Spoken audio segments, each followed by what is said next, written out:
Who is Tenna? Tenna is a character from Deltarune that you probably didn't even know existed, because we haven't even seen what their sprite fully is. But this character, who is mentioned in one line within Deltarune lore, actually has a whole lot more significance than you might think, and could potentially be the Chapter 3 final boss. With that short intro out of the way, let's get into Tenna.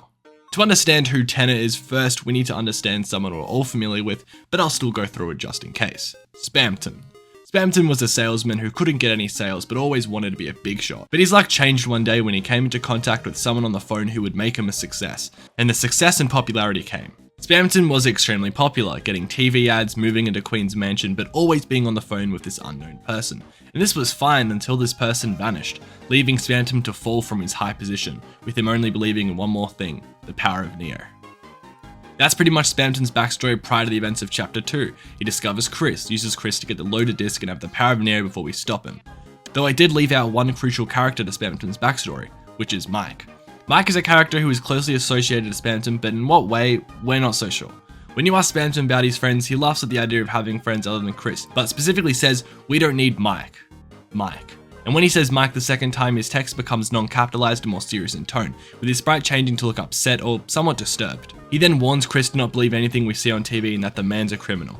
At first glance, you may think that this refers to Mike, but I don't think it does, and I'll say why in a second. From what we can tell, Mike was an older associate of Spamton that did behind the scenes work for him. This can be inferred from a line upon defeating Spamton Neo, where Spamton says, "Are you getting all this, Mike? I'm finally gonna be a big shot," which shows at one point Mike believed in Spamton and he was a camera person for him.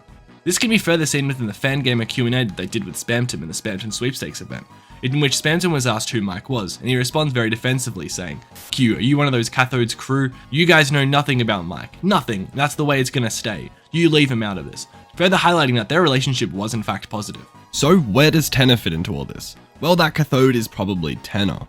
At the end of Chapter 2, we see what Spamton was referring to with the smile on the TV, and this is further expanded upon in Spamton Sweepstakes. Going on to the engraved wedding ring, it'll take you to a website with the URL "Damn you Tenna," with Spamton expressing his frustrations against Tenna, saying how they're the one that should be in Spamton's position, and how everyone is going to pay for what happened to Spamton except for Mike.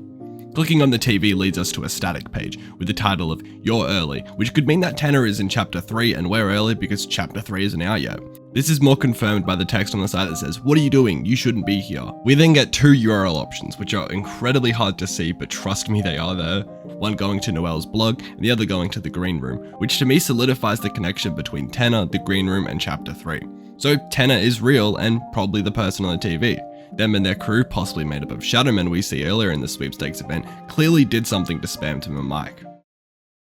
Despite Tenna not having an in-game appearance besides this TV, they're quite popular within the die-hard Deltarune community, with them frequently being drawn in fan arts, fanfictions, and even having a personality type. What? I'm gonna speculate and call Tenna the Chapter 3 boss, mainly because of how the Dark Worlds have a pattern of making their main attribute culminate in their boss. The Chaos King was a chessboard, the Queen was a computer in the lab, so why can't Tenna be the TV? Plus, all the bosses have been foreshadowed in previous chapters, so this could be the way of teasing the next chapter. That's all we know about Tenna for now. I wanted to make this video just to make the details of Tenna known, because I wasn't even sure if they were canon or not because of the amount of fan culture surrounding them. Their name is probably Tenna. We don't know their design or personality though. Subscribe if you like Deltarune and Undertale content. I make video essays just like this every 2 weeks or so, and thank you for watching.